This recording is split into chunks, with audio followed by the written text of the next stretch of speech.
Hi everyone. So, after watching and reading Gracia's story some more, I found that some of her strengths were kind of interesting. She stops and sounds out words that she doesn't know. So, she came to a word, she didn't know it, so she would pause and sound it out to herself, and then she would finally figure it out and move on. So, I thought that was really cool. Um, some weaknesses that she has is that she doesn't stop for punctuation.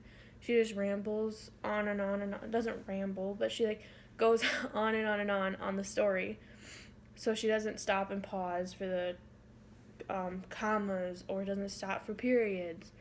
So that was kind of confusing on my end, just listening to it and be like, okay, hold up, pause, and then you can keep going. And then she also puts words in the book that aren't there.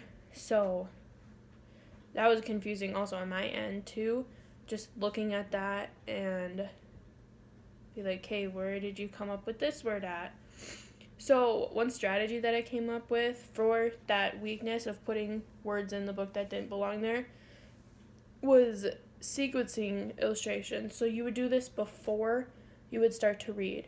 So you would find pictures relating to the book, and so relating to thin as a stick, and you would set them out and ask the students to place them in an order that they think they go. So me, with being technology related, I would probably do it on a smartboard, just get pictures and have them put them in order that they think they would go. So I put it on my computer. So the first thing I would do would be get a picture of a lizard sleeping on a rock. I think this is a stick, but same thing. And then I would get a picture of a lizard that's hungry and has lifted his head and zaps it with a long tongue. So I'd probably have words on the side so then she could read it and put it where she thinks it would go. And then I would put a lizard that goes up on a large rock, so shown here, looking out. And then next in the book, it came that the prairie dog comes up with his head and hits it on the rock. So then I would do this, and then I put a little box over here. It says, who put this rock here? Because that's what the prairie dog said in the book.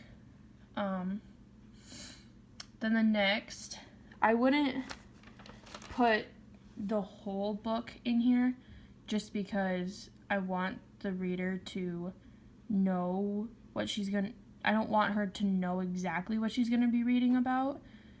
So at the end of our little discussion thing, I would have one that's the prairie dog gave the big rock a shove. So then this is the prairie dog and it's saying, I'm moving this rock. So I think this would be helpful for Gracia just because she can see the pictures and then she can know the sequence of how it's going to go. So then she doesn't have to put random words in where they don't go. So I think that would be really helpful for her. And I couldn't find any strategies to help her with the punctuation. So that's why I did this sequencing illustrations.